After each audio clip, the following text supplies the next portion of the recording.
Trading এ তোমার থেকে আমরা দ্রুত সাকসেসফুল হতে পারবো। তোমার যদি ট্রেডিং এ সাকসেসফুল হইতে 2 বছর লাগে বা 3 বছর লাগে, আমাদের সর্বোচ্চ 3 মাস, 6 মাস অথবা 1 বছর লাগবে, এর বেশি কিন্তু লাগবে না। ট্রেডিং এ প্রফিটেবল হইতে কি কি লাগে? Consistency, psychology, strategy, money management. আর এই 4টা জিনিস যদি তুমি একা করতে যাও, এটা তোমার জন্য খুব কঠিন হবে। বাট আমরা কি করতেছি, এই 4টা জিনিস 4 জনের উপরে দায়িত্ব দিয়ে দিতেছি।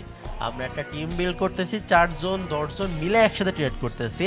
এক একজন শুধুমাত্র একটা করে জিনিস অথবা 2 জনে একটা জিনিস ম্যানেজ করতেছে, যার ফলে কি হইতেছে, আমাদের জন্য এগুলো অনেক ইজি হয়ে যাইতেছে। বাট তোমার জন্য যখন তুমি একাই 4টা জিনিস ম্যানেজ করতে যাও, কোনো না কোনো ভুল যে কোনো একটাই হয়েই যায়।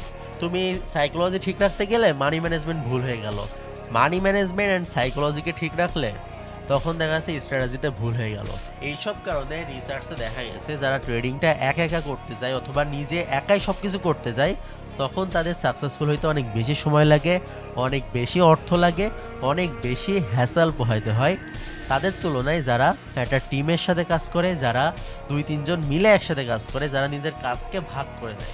এখন তোমরাও চেষ্টা করো তোমার একজন ভালো বন্ধুকে খুঁজে বের করার, যার সাথে মিলে তুমি একসাথে সাকসেসফুল হতে পারবা, অথবা একটা টিম বিল্ড করার। আর যদি আমাদের টিমে জয়েন করতে চাও, তাহলে ট্রেডার এফএক্স অফিসিয়াল আইডিতে মেসেজ দিয়ে দিবা, লিঙ্ক আমার টিকটক আইডির বায়োতে দেওয়া আছে।